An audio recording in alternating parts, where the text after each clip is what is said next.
Now, in our earlier lecture, we looked at the Josephson junction effect, and you take two superconductors which are separated by a very thin normal region whose thickness is of the order of coherence length of the order of few tens of nanometers. And then in this case, there could be a coherent tunneling of Cooper pairs from one superconductor to another, which gives rise to a current with zero voltage. So with zero voltage, you can send in Cooper pairs from one end to the other, and so if you push in a current, the phase difference will adjust itself so that whether you have plus current or minus current, the phase will accordingly adjust.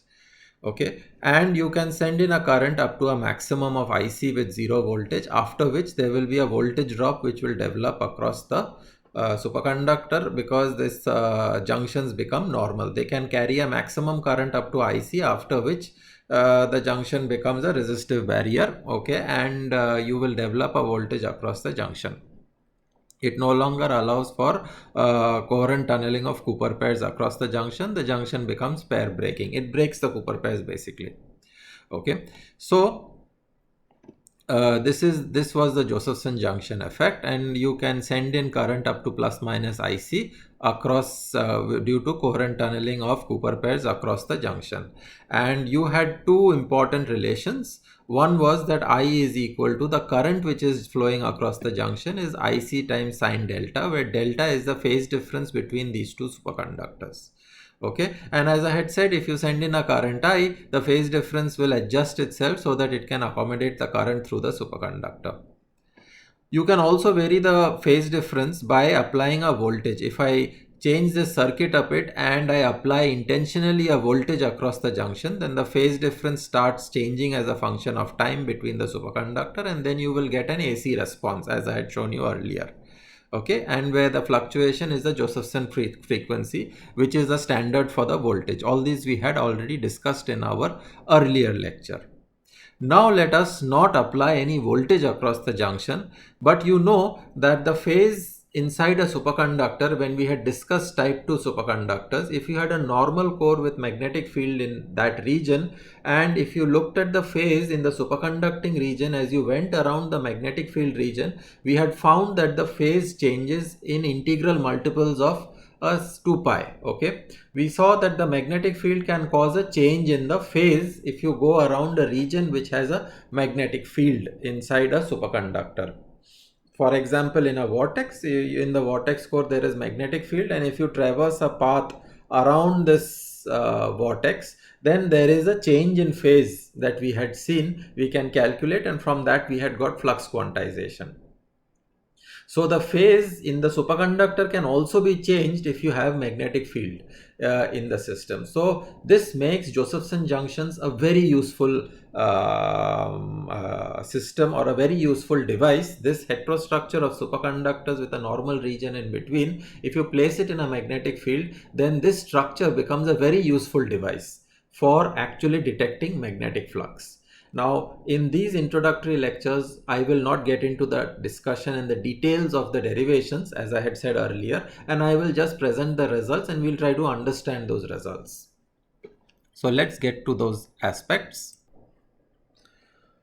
So now let us take a Josephson junction where you have this green superconducting regions, okay, and in between you have this normal region of thickness D, where D is of the order of the coherence length xi, and the length of the junction is L, which is also typically usually very small.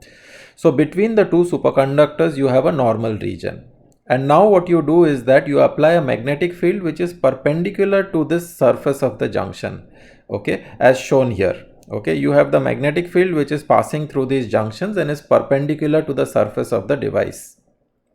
Okay, you can think of these you can think of the device, this Josephson junction, as in the plane of this page. It is lying flat on the plane of this page, and the magnetic field is perpendicularly entering into the plane of the page.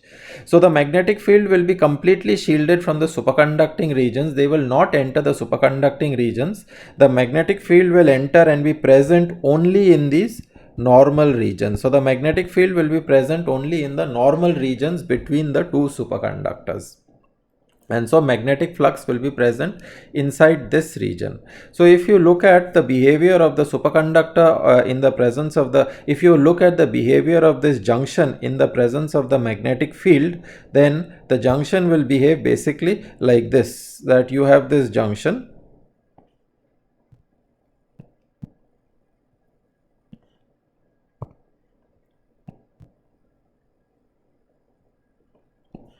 Magnetic flux will be present in this junction. So by cross I mean the magnetic flux. Cross represents magnetic field perpendicular to page and entering junction. And so there is this region. Now what will happen in the superconducting region? In the superconducting region there will be shielding currents which will flow to screen this. There will be superconducting shielding currents which will flow to shield out this magnetic field. So there will be shielding currents which will circulate around this in the superconducting region so that the magnetic field does not enter into the superconductor, and typically these currents will be circulating up to a distance of the order of lambda. The superconducting penetration depth, they will be present up to a distance of lambda in the superconductor, and this is of the order of xi. So let me just correct this. Okay, the superconducting in the superconductor, they will extend up to a distance lambda in the superconductor. These currents will circulate up to a distance lambda, which is the penetration depth. Okay, so now if we take a path, which is, let us choose a path inside the superconducting region which encloses this magnetic flux region. So let us take a path which goes like this. Okay, let us take a curve C where you are traversing this path, where you are far away from these regions where the currents are present. Okay, so your curve is not in this region, it is far away from this region.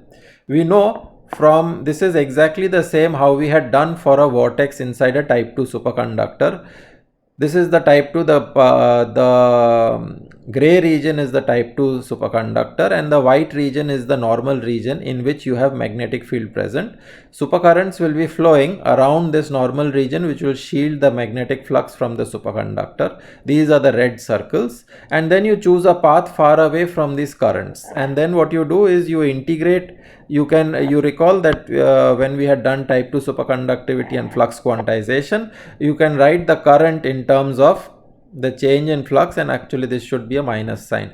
Okay, this is wrong, this should be a minus sign. So we can remember that the Js is written as psi star gradient of psi minus psi gradient of psi star, and there is a factor which is proportional to the vector potential A, and here you have the density of Cooper pairs because there is a psi star into psi. Okay, the mod of psi star or mod of psi square, which is ns Cooper pair density, and then if you put psi is equal to psi naught e raised to I phi, and consider that the phase has the phase of the wave function depends on space, then you can get this relation. If you just put in all of that here, you will get this relation. Okay, that the current density, and then if you integrate it over this curve, if you integrate Js dot dl over this curve C, this is your curve C, and dl is a length that you will choose along this curve C.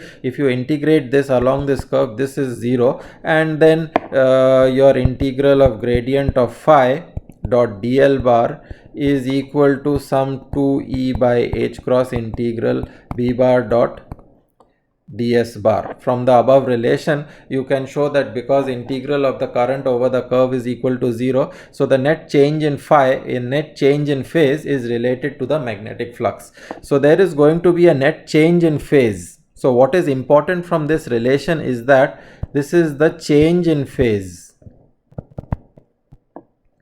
This is the change in phase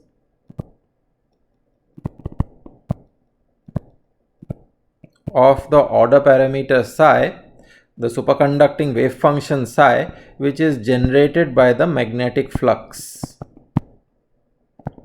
So earlier we had seen in the Josephson junction that the phase can change if you apply a voltage, but now you can see that the phase across the superconductors can also be controlled and tuned by the magnetic field that you apply, because it is related to the magnetic flux. The total change, this is the total change which is going to occur, the net change in the magnetic flux delta between the two superconductors, okay, S and S out here, the change in phase that will occur as you traverse across this region with the magnetic field which is present in this normal region. This change in phase between the two superconductors is controlled by how much flux is present inside the superconductor, and the change in phase is related, the net, this is the net change in phase which is going to be related to delta phi dot dl as you go across this curve C. This is going to be the net change in phase, and that is going to be related to the current that is going to flow through the junction, sine delta. Okay, and one can show that, okay, I have not done it exactly, but I just wanted to give you an idea that the magnetic field is also responsible for changing the phase difference between the two junctions, which can control the current between the two junctions, and then the current actually now becomes a function of the magnetic field.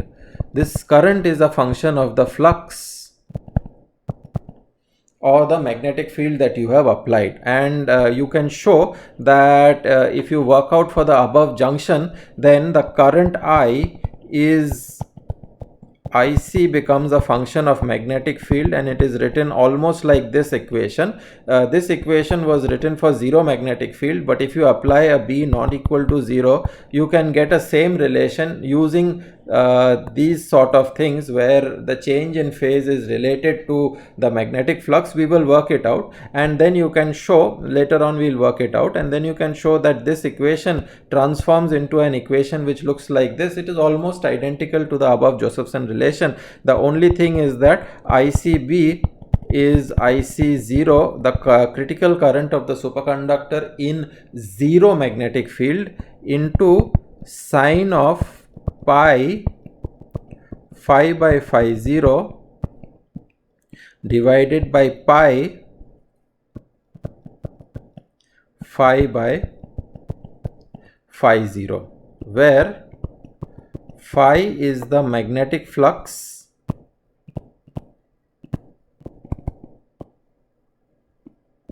in the junction, and it is the flux phi is the magnetic flux is typically B applied into L into D, where L is the length of the junction, L is the length of this junction,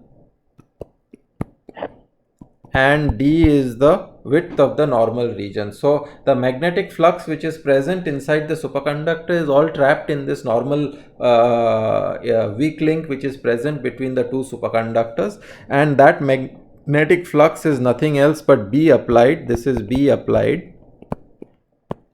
So the flux which is present is nothing else but B applied into L into D, where D is of the order of xi. So this is B applied into length into of the order of, this is typically of the order of this much. So it's a very small value actually. So the flux which is actually you are having inside, so the critical current of course depends on the applied magnetic field. So now what will happen is that as you change the magnetic field, this quantity will change, but because B applied is multiplied to a very small value, this quantity changes very, very slowly. So what you can see is that this current in the junction, as you vary the magnetic field,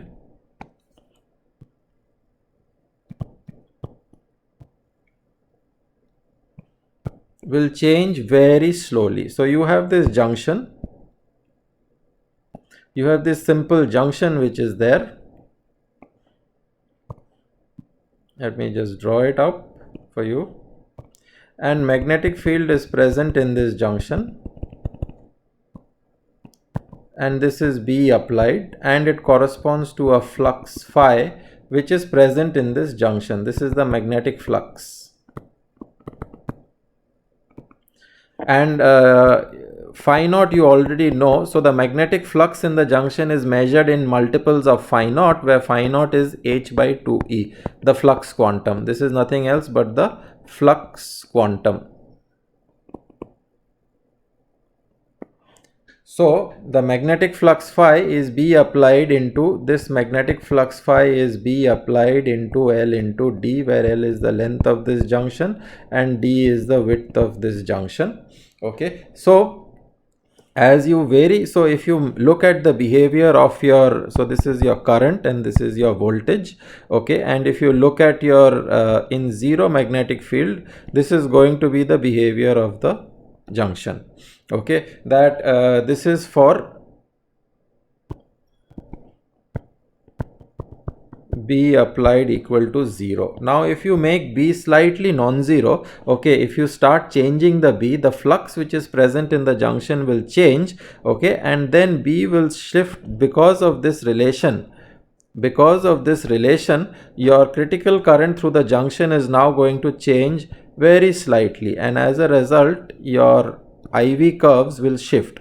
This was IC, the red curve was it IC with zero magnetic field, and the blue curve is the IC with a non-zero magnetic field. With B not equal to 0, you get your IC which has shifted slightly, and the shift is given by this expression. How much is your shift in your IC? So ever so slightly, because there is a change in this flux phi, your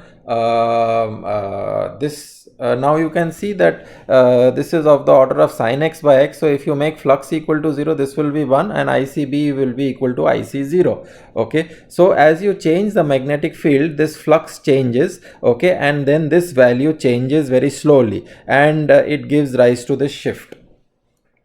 So there is a dependence of the critical current of the junction on the magnetic field, and this is an important factor that is going to be useful for making a device out of this junction, and that is the superconducting quantum interference device, which we will look at it next in our next lecture.